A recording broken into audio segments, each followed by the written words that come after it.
Assalamualaikum warahmatullahi wabarakatuh. Mohon izin waktunya di malam hari ini, Ulun ingin menyampaikan terkait diseminasi aksi nyata modul 1.4 yang bertemakan budaya positif. Mohon maaf kepada kawan-kawan yang malam ini terganggu agendanya, yang mungkin melipat baju atau nyetrika atau apapun. Ulun minta waktunya mungkin sekitar 30 menit ingin menyampaikan eh, presentasi belum terkait tentang budaya positif. Oke, kita akan mulailah. Oke. Nah, ini kita tahu siapakah beliau. Beliau adalah apa Ki Hajar Dewantara atau kita bisa bilang juga saat itu sampai saat ini ya apa hmm, pembentik pokoknya apa ya bahasanya apa sekarang ya lah kalau kita promotor atau penggagas pendidikan di Indonesia. Beliau mencetuskan berbagai macam hal untuk kita nikmati di saat ini. Nah, beliau adalah Bapak Pendidikan Indonesia yang kita kenal adalah Ki Hajar Dewantara. Nah, sekarang menurut Ki Hajar Dewantara itu pendidikan memiliki tujuan, di mana tujuan pendidikan adalah menuntun segala kodrat yang ada pada anak agar mereka dapat mencapai keselamatan dan kebahagiaan yang setinggi-tingginya, baik sebagai manusia maupun sebagai anggota masyarakat. Oleh sebab itu, pendidik itu hanya dapat menuntun tumbuh atau hidupnya kekuatan kodrat yang ada pada anak-anak agar dapat memperbaiki lakunya, bukan dasarnya hidup dan tumbuh berdasarkan kekuatan kodrat anak tersebut. Artinya anak tumbuh itu mengikuti perkembangan zaman dari masa ke masa, mulai dari kita tahun mungkin sebelum penjajahan sampai sekarang kita sudah menikmati internet dengan begitu eh, masifnya. Nah, sekarang kita akan berbicara tentang yang sesuai dengan modul 1.4 terkait dengan budaya positif. Budaya positif di sekolah yaitu nilai dan kebiasaan di sekolah yang berpihak pada murid agar mereka dapat berkembang menjadi pribadi yang kritis, penuh hormat, dan bertanggung jawab sesuai dengan profil pelajar Pancasila. Di mana kita tahu saat ini dengan kurikulum Merdeka yang ada, pemerintah kita, terutama Kementerian Pendidikan dan Kebudayaan, menerapkan kurikulum di mana agar siswa-siswa kita tersebut mempunyai yang namanya karakter profil Pancasila. Nah, profil pelajar Pancasila yang diinginkan oleh kurikulum Merdeka kita saat ini, di mana guru-guru diberikan tugas untuk membimbingnya, baik tingkat SMP, SMA, SMK, agar mereka mampu mempunyai karakter yang pertama itu beriman, bertakwa kepada Tuhan yang Maha Esa, dan berakhlak mulia. Kemudian juga mempunyai karakter yang mandiri, kemudian bernalar kritis, berkebinekaan global, bergotong royong, dan yang terakhir itu kreatif. Di mana kita ambil satu persatu, beriman kepada Tuhan Yang Maha Esa itu merupakan hal yang sangat penting kita miliki, apalagi untuk mendidik anak-anak saat ini di tengah tuntutan zaman yang makin maju, habis itu juga budaya asing yang terlalu sering masuk begitu cepatnya. Sehingga anak-anak itu saat ini kadang-kadang mereka tidak mempunyai karakter yang beriman, bertakwa dan kepada Tuhan Yang Maha Esa serta berakhlak mulia. Kemudian juga kita berharap anak-anak kita juga bisa mandiri di kemudian harinya, kemudian juga dapat bernalar kritis terhadap sesuatu masalah, baik masalah diri sendiri, orang lain maupun masalah-masalah yang lainnya. Kemudian juga berkebinekaan global artinya cinta akan tanah air, di mana kita hidup di Indonesia juga kita harus mencintai kebinekaan ini terutama Indonesia.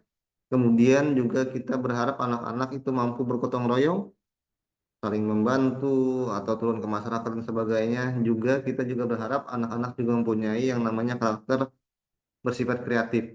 Artinya mampu menciptakan hal-hal baru bagi kehidupannya di sekarang maupun di masa depan.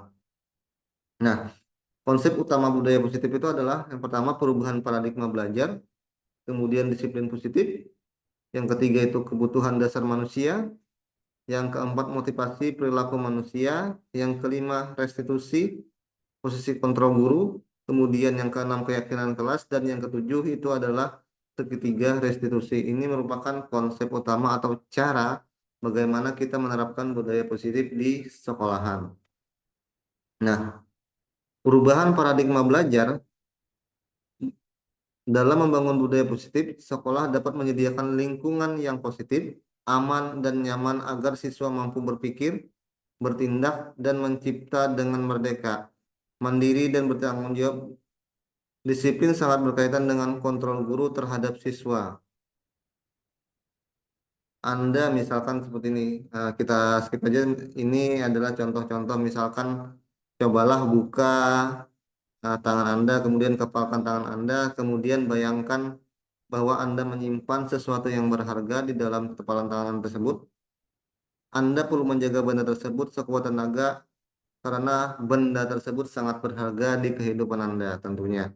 Kemudian tugas rekan yang berikutnya adalah mencoba dengan segala cara untuk membuka kepalan tangan Anda tersebut dengan berbagai cara ya, misalkan dengan membujuk, menghardik, mengintimidasi, memarahi, menggoda, menggelitik maupun dengan cara yang lainnya agar teman Anda tersebut mampu memberikan apa yang ada di dalam genggamannya.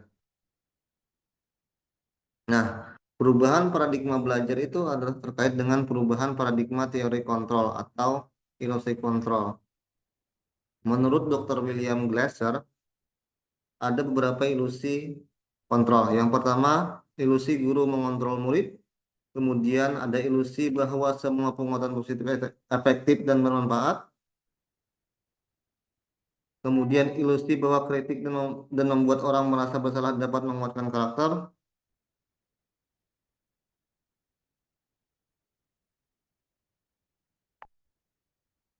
Kemudian ilusi bahwa orang dewasa memiliki hak untuk memaksa.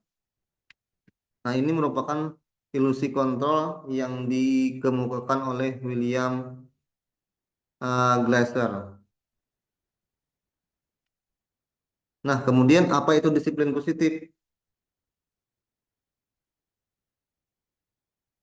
Disiplin adalah berasal dari bahasa Latin atau disiplina yang artinya belajar.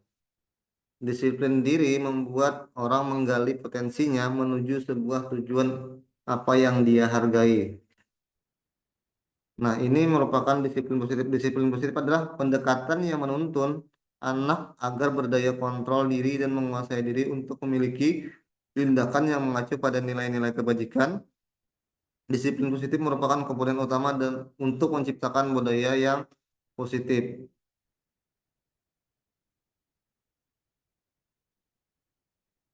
Bagaimana cara penerapannya?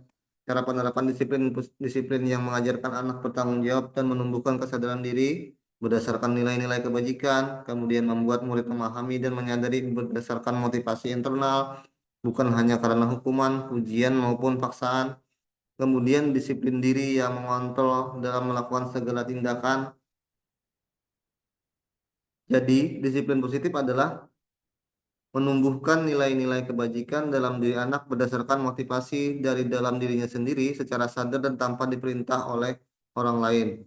Jika disiplin positif mampu diterapkan oleh guru, maka murid dan seluruh warga sekolah mampu juga menerapkan budaya positifnya di lingkungan sekolah sehingga tercipta hal yang tercipta dengan baik. Kemudian kita berlanjut kepada yang namanya, kalau kita bicara budaya positif, maka kita akan berlanjut juga kepada yang namanya kebutuhan dasar manusia. Yang pertama, manusia itu eh, memiliki kebutuhan untuk terus bertahan hidup atau survival. Kemudian yang kedua, manusia juga mempunyai kebutuhan terhadap kasih sayang dan rasa diterima, love and belonging. Kemudian yang ketiga, kebutuhan akan kebebasan atau freedom. Kemudian yang keempat itu kesenangan dan yang kelima adalah penguasaan. Ini merupakan hal dasar atau kebutuhan manusia yang paling utama selama kita masih memiliki napas dan masih hidup di dunia ini. Artinya manusia itu akan bertahan hidup kemudian butuh kasih sayang dan rasa diterima, kemudian juga ingin kebebasan, kemudian ingin kesenangan, dan juga ingin ke penguasaan. Nah, ini merupakan contoh kasus yang ada di terkait dengan yang namanya budaya positif. Dalam konteks ini kan terkait dengan kebutuhan dasarnya. Di sini ada Ibu Ria, guru kelas 6 SD di SD Permai, sedang bingung menghadapi ulah salah satu muridnya di kelas bernama Agus. Beberapa anak telah datang dan mengeluhkan Agus yang seringkali meminta bekal makan siang mereka dengan paksa. Jika Anda menghadapi situasi seperti berita, apa yang Anda lakukan? Nah, kalau berkaca dari kasus ini, maka Agus tersebut mungkin ya, mungkin merasa lapar dan orang tuanya tidak memberikan bekal sehingga dia mempunyai kebutuhan hidup untuk terus bertahan. Kemudian juga ingin mendapatkan perhatian oleh teman-temannya dengan bersikap seperti itu. Kemudian juga dia merasa hebat atau merasa berkuasa, itu juga merupakan kebutuhannya terhadap kekuasaan. Kemudian merasa bosan dengan bekal yang diberikan orang tuanya juga hal yang wajar di mana dia ingin kebebasan. Kemudian juga dia mungkin bisa iseng-iseng saja dengan teman-temannya dengan melakukan tersebut sehingga kita bisa bilang bahwa dia juga punya kebutuhan untuk eh, bersenang-senang. Nah, kita akan masuk ke namanya teori motivasi. Setiap perilaku manusia itu memiliki tujuan dan motivasi. Motivasi bisa berasal dari internal maupun eksternal. Nah, kalau bicara motivasi internal ada di mana kita misalkan bertujuan untuk menjadi orang yang mereka inginkan. Artinya kita menginginkan sesuatu bertujuan untuk menjadi orang yang mereka inginkan. Artinya seperti itu. Kemudian juga bisa juga menghargai diri sendiri dengan nilai-nilai yang mereka percaya. Kemudian ada yang namanya motivasi dari luar. Ini bertujuan untuk menghindari ketidaknyamanan atau hukuman. Nah, misalkan kita diberikan tugas oleh pimpinan sehingga tidak mendapat hukuman atau ketidaknyamanan, maka kita akan melakukan tersebut dengan secepatnya meskipun secara pekerjaan mungkin itu bukan pekerjaan kita, tapi kan karena tidak ingin dihukum atau tidak ingin merasa tidak nyaman maka dikerjakanlah. Kemudian juga bertujuan untuk mendapatkan imbalan atau penghargaan. Nah, mungkin ini sering terjadi ya. Jika dapat iming-iming, jika kalian mengerjakan ini, kalian akan mendapatkan ini. Artinya jika pimpinan meminta kita mengerjakan A, maka akan diberikan hadiah, misalnya seperti itu. Itu merupakan juga satu motivasi eksternal. Artinya manusia itu berkelakuan atau ya intinya melakukan sesuatu itu ada yang namanya motivasi internal maupun motivasi eksternal. Tidak ada manusia yang di dunia ini yang tidak mempunyai motivasi terhadap dirinya sendiri.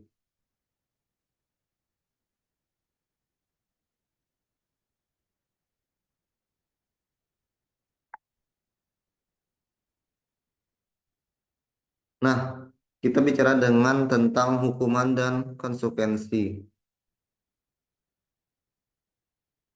Ini kita bicara tentang identitas yang gagal, kemudian identitas yang sukses, di mana identitas gagal itu selalu berkaitan dengan yang namanya hukuman.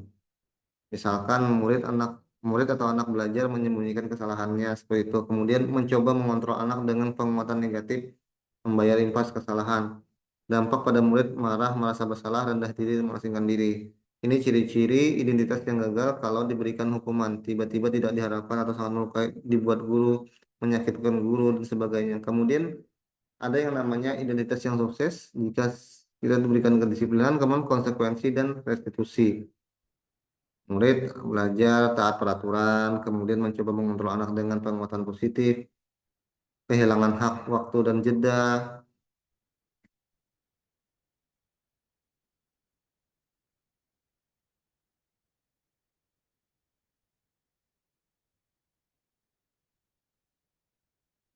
sudah diketahui masuk akal, dibuat oleh guru dan murid, membantu guru menyatakan peraturan, melakukan peringatan, dan menerapkan konsekuensinya. Artinya kemudian dengan restitusi, anak paham bahwa dirinya sendiri yang pegang kendali kontrol, anak tidak kehilangan waktu maupun bersemangat, kemudian berupa undangan untuk mengadakan restitusi dibuat oleh menguatkan guru menyebutkan keyakinan kelas, membimbing kerangka acuan berpikir restitusi. Artinya eh, hukuman dan konsekuensi ini merupakan salah satu cara bagaimana membuat anak kita itu memiliki karakter. Kemudian hukuman dan penghargaan. Hukuman itu dapat mengontrol perilaku seseorang dengan sifat memaksa, menyakitkan, dan menciptakan yang namanya identitas gagal. Kemudian penghargaan juga merupakan bentuk pengendalian perilaku seseorang dengan sesuatu benda atau peristiwa yang diinginkan.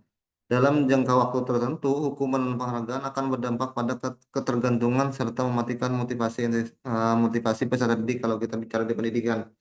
Artinya jika ada peserta didik kita yang melakukan kesalahan dan kita melakukan hukuman, maka itu akan sifatnya adalah memaksa, kemudian menyakiti hati mereka juga, dan mereka juga merasa, oh, saya merasa gagal, saya merasa bersalah, saya selalu salah di hadapan guru tersebut.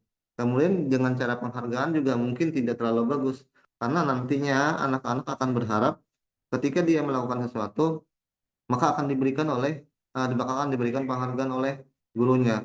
Ini juga tidak bagus karena mau nantinya kalau seandainya kita sebagai pendidik tidak memberikan lagi penghargaan kepada anak-anak tersebut, apakah mereka akan tetap melakukannya? Nah, ini merupakan salah satu cara yang tidak efektif juga. Nah, berikut restitusi 5 posisi kontrol guru pada diri kita. Yang pertama itu sebagai penghukum,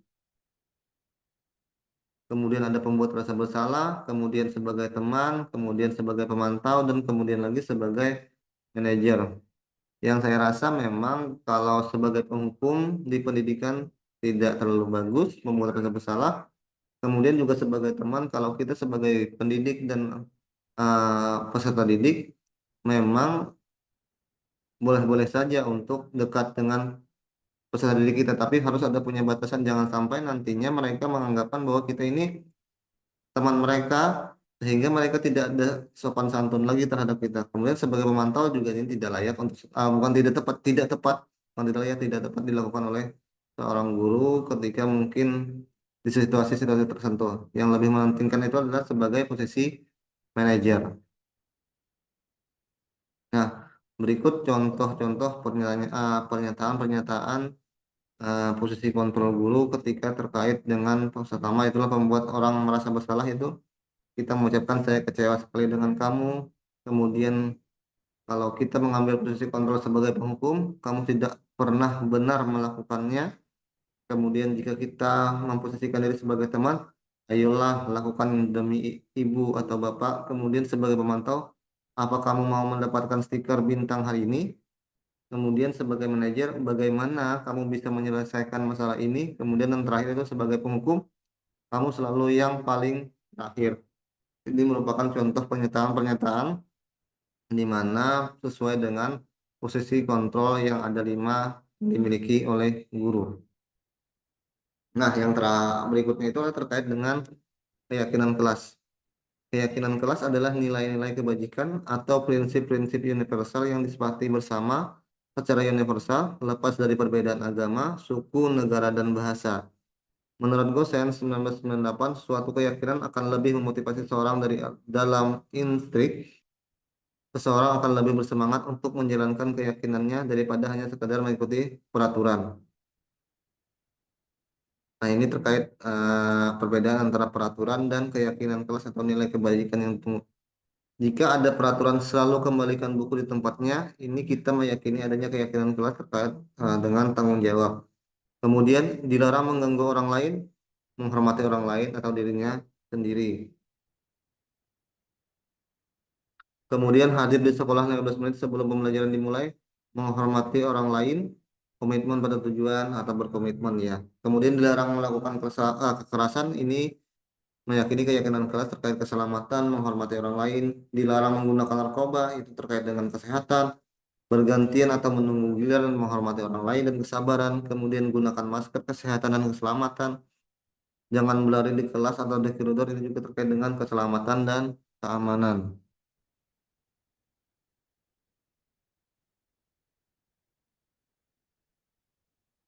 Nah, contoh keyakinan kelas misalkan adalah kalau di sekolahan atau di satuan pendidikan, contohnya datang tepat waktu, berdoa sebelum dan sesudah memulai pembelajaran, menyimak penjelasan guru, tidak berkelahi dengan sesama teman, mencuci tangan sebelum dan sesudah makan, kemudian mengerjakan tugas pikir kebersihan, saling membantu sesama teman. Ini merupakan contoh-contoh keyakinan kelas yang bisa kita terapkan di kelas kita masing-masing. Nah, yang berikutnya adalah terkait dengan segitiga restitusi. Ini guru berperan sebagai manajer, menggunakan segitiga restitusi dalam menyelesaikan masalah melalui tiga tahapan. Kenapa dibilang segitiga restitusi? Karena ini berbentuk segitiga, artinya tidak ada eh, diharapkan murid menyadari kesalahannya, tidak mengulangi lagi dan menjadi pribadi atau mandiri yang bertanggung jawab. Yang pertama adalah dengan cara menstabilkan identitas dia, kemudian memvalidasi tindakan yang salah, dan yang ketiga adalah menanyakan keyakinannya. Ini merupakan salah satu cara yang bagus atau yang dapat digunakan untuk mengatasi masalah-masalah pada peserta didik kita dengan menggunakan segitiga restitusi. Contohnya, tahapan segitiga restitusi adalah yang pertama menstabilkan identitas. Nah, beberapa kalimat yang bisa kita gunakan adalah berbuat salah itu tidak apa-apa, tidak ada manusia yang sempurna, saya juga pernah melakukan kesalahan seperti itu, kita bisa menyelesaikan ini. Kemudian Bapak Ibu tidak tertarik mencari siapa yang salah, tapi Bapak Ibu ingin mencari solusi dari permasalahan ini. Kemudian kamu berhak merasa begitu. Ini merupakan beberapa contoh kata kalimat yang kita bisa gunakan dalam menstabilkan identitas peserta didik. Yang berikutnya dalam tahapan segitiga restitusi adalah validasi tindakan yang salah. Kamu pasti punya alasan mengapa melakukan hal itu. Ini contoh yang pertama. Kemudian yang kedua, kamu patut berbangga pada dirimu sendiri karena kamu telah melindungi sesuatu yang penting buatmu. Nah, ini merupakan contoh kalimat terkait dengan tahapan segitiga restitusi, yaitu validasi tindakan yang salah. Kemudian yang ketiga, menanyakan keyakinan. Apa yang kita percaya sebagai kelas atau keluarga. Kemudian apa nilai-nilai umum yang telah kita sepakati. Kemudian apa bayangkan kita tentang kelas yang ideal. Kemudian kamu mau menjadi orang yang seperti apa. Ini merupakan contoh kalimat-kalimat eh, untuk menanyakan identitas pada tahapan segitiga restitusi. Nah, secara kesimpulannya adalah untuk menciptakan karakter peserta didik sesuai dengan yang namanya profil pelajar Pancasila, kita tentunya harus menyiapkan beberapa hal, mulai dari tahapan-tahapan bagaimana kita sebagai guru mempunyai posisi kontrol yang baik, kemudian juga bagaimana paradigma pembelajarannya berubah, kemudian menerapkan keyakinan kelas, dan yang berikutnya adalah menerapkan segitiga restitusi dalam dalam menghadapi permasalahan-permasalahan peserta didik kita. Artinya dengan cara-cara seperti ini, dengan meninggalkan cara-cara lama seperti melakukan hukuman dan sebagainya, kita mampu membuat peserta didik kita bisa mempunyai karakter-karakter yang kuat untuk mereka bisa bertahan dan melanjutkan di jenjang yang lebih jauh sehingga mereka juga mampu beradaptasi dengan zaman yang saat ini penuh tantangan ini. Demikian, terima kasih kepada Bapak Ibu yang bisa berhadir pada acara diseminasi kegiatan aksi nyata modul 1.4 dengan tema budaya positif. Wassalamualaikum warahmatullahi wabarakatuh.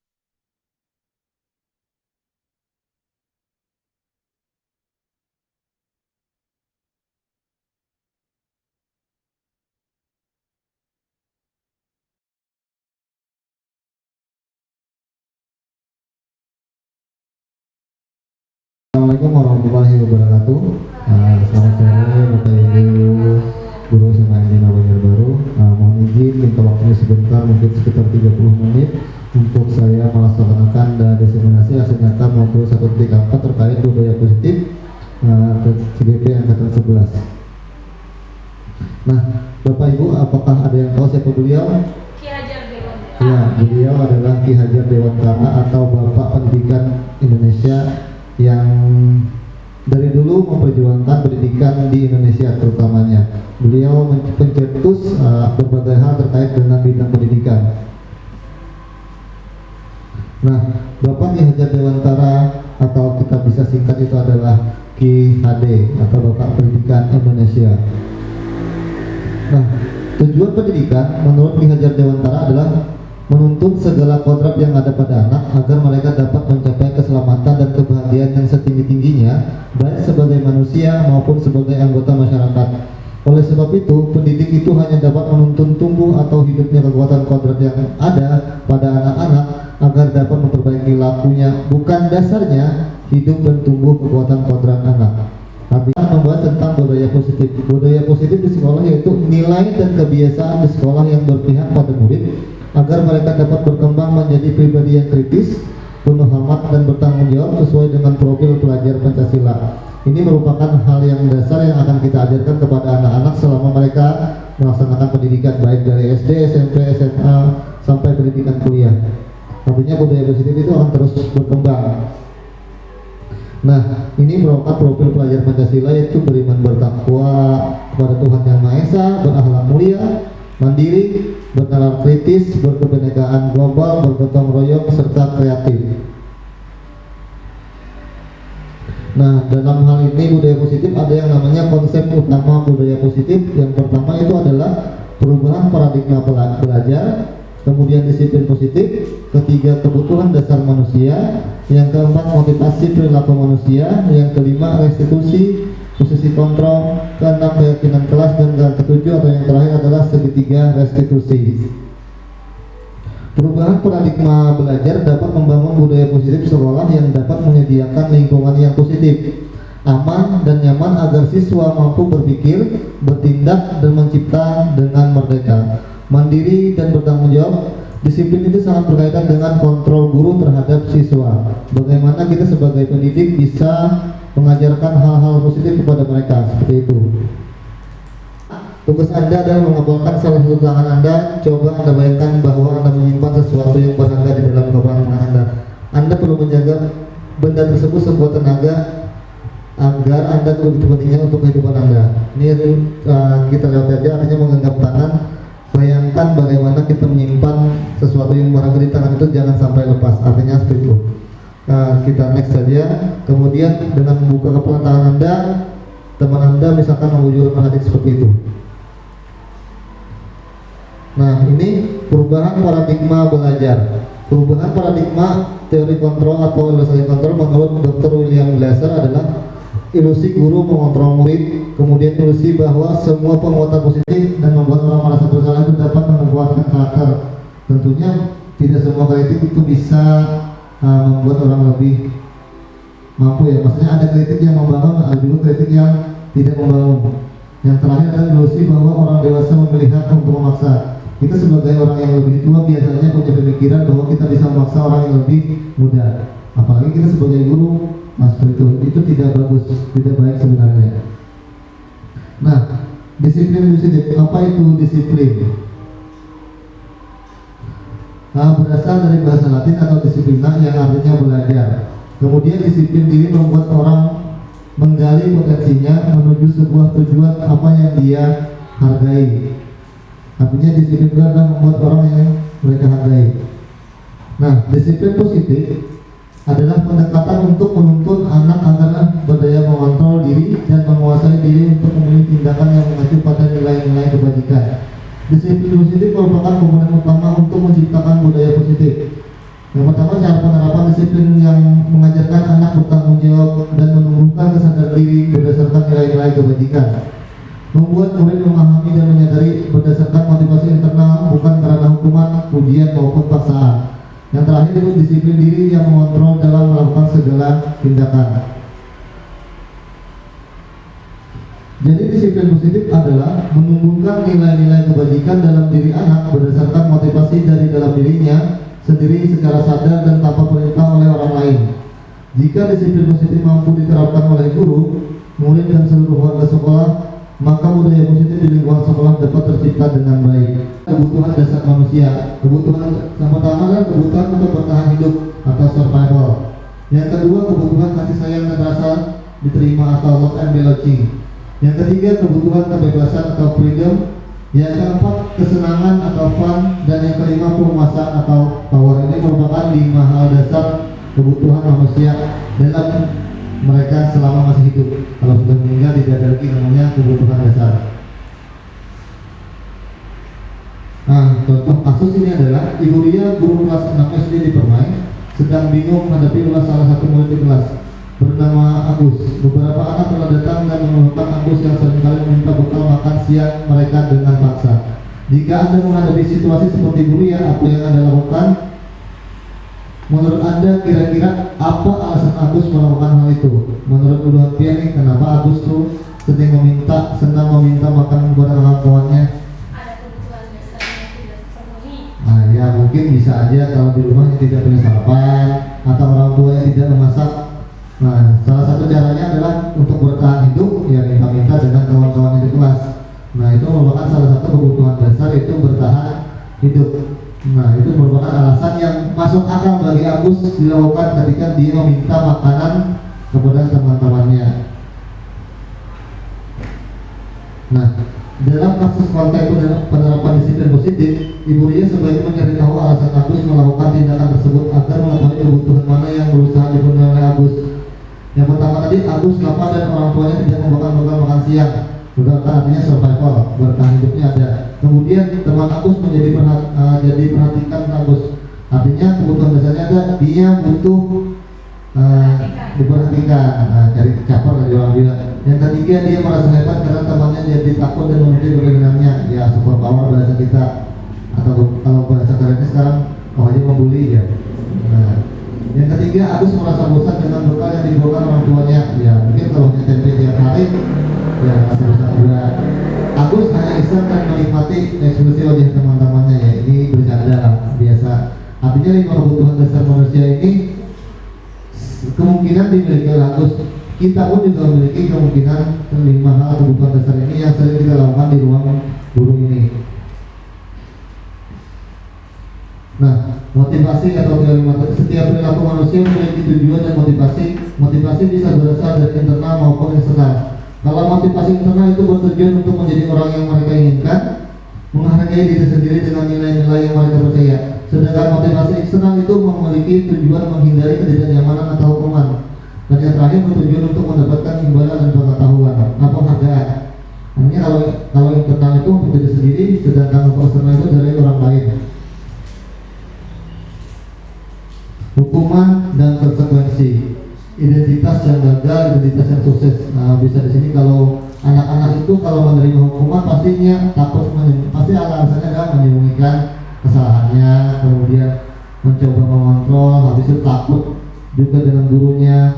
Itu kan salah satu sikap anak yang identitasnya gagal. Kalau kita sering memarahi murid atau menghardik murid itu biasanya ini takut dan. Tapi kalau dengan identitas sukses, dengan menerapkan disiplin atau dengan konsekuensi dan restitusi, itu anak menjadi taat peraturan. Misalkan anak dapat memecahkan masalahnya sendiri. Nah, itu salah satu hal yang bagus kita lakukan di sekolah terkait dengan hukuman dan konsekuensi. Jadi secara garis besar, hukuman itu tidak baik lagi digunakan atau tidak tepat lagi digunakan pada saat pendidikan seperti ini. Nah, seperti itu.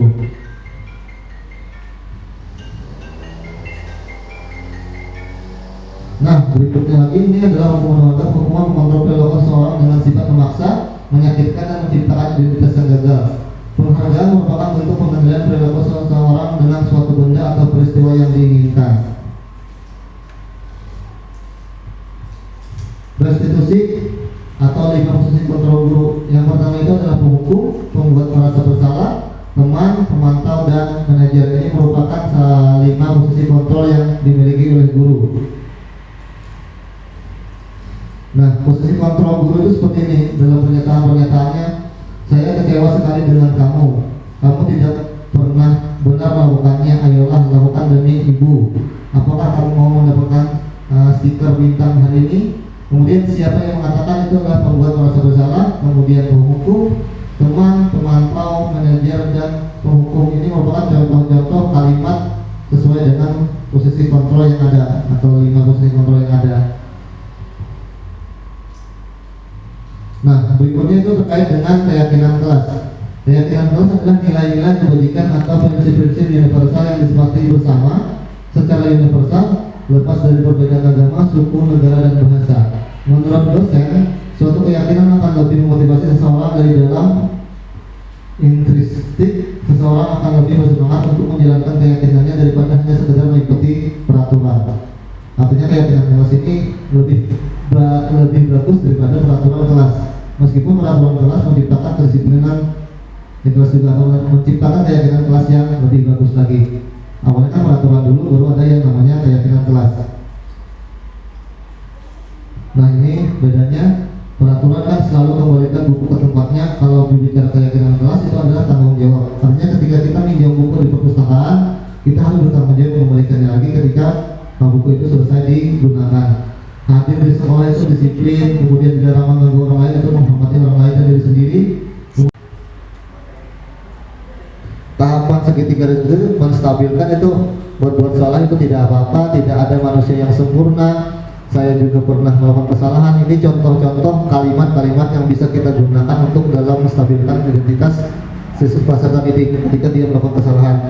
Kemudian pada tahapan validasi tindakan masalah, kita menanyakan alasan mereka terkait kenapa mereka melakukan hal tersebut. Nah, yang ketiga itu menanyakan keyakinan apa yang kita percaya sebagai kelas atau keluarga, apa nilai-nilai yang kita sepakati di kelas pada saat itu. Nah, ini merupakan 3 tahapan segitiga restitusi. Demikian tadi diseminasi terkait tentang budaya positif bagi saya. Bagi kawan-kawan silakan bagi yang ingin memberikan tanggapan atau apa ya, umpat balik dipersilakan. Baik, terima kasih Mas Dwi. Assalamualaikum warahmatullahi wabarakatuh. Tadi saya ada melihat, meskipun saya ingin mempertegas, maksudnya di sini kan ada teman-teman kita yang dari grup penggerak juga, tapi ada juga yang masih belum mendapatkan kesempatan. Semoga nanti juga mendapatkan kesempatan yang sama, supaya tidak salah konsep. Mungkin saya ingin Pak Hasbi mempertegas hal ini, makanya saya bertanya ini biar nanti dipertegas. Tadi ada 5 posisi kontrol yang ditampilkan oleh Pak Hasbi sebagai teman, kemudian pembuat rasa bersalah, kemudian apa tadi saya lupa, ada manajer, dan ada pokoknya ada 5 posisi kontrol.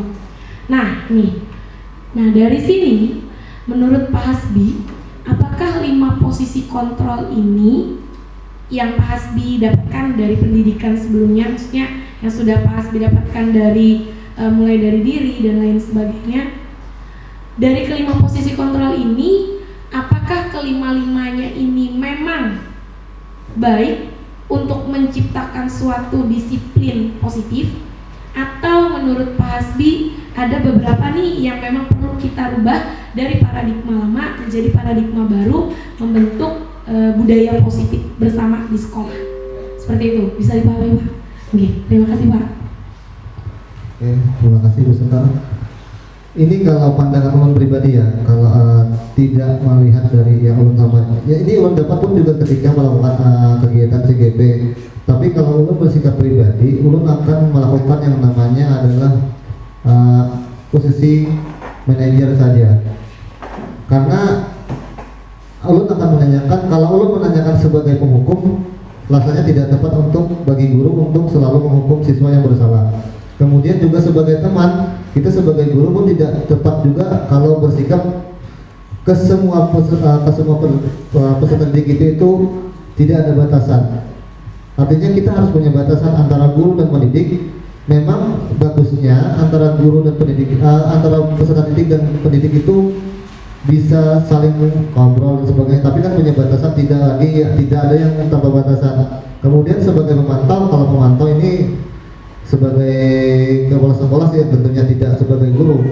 Nah, kalau penghukum juga tidak mungkin. Jadi posisi yang paling tepat yang menurut saya sering lakukan adalah, yang harus saya lakukan adalah posisi manajer, di mana saya akan menanyakan apa alasannya, bagaimana menyelesaikan masalah. Nah itu, jadi posisi yang paling tepat menurut saya dalam 5 kontrol ibu itu adalah posisi manajer yang paling ideal bisa kita lakukan. Terima kasih Bu Sekar. Ya. Terima kasih kepada Bapak Ibu yang bisa bersedia pada kegiatan diseminasi aksi nyata modul 134 saya terkait disiplin positif. Wassalamualaikum warahmatullahi wabarakatuh.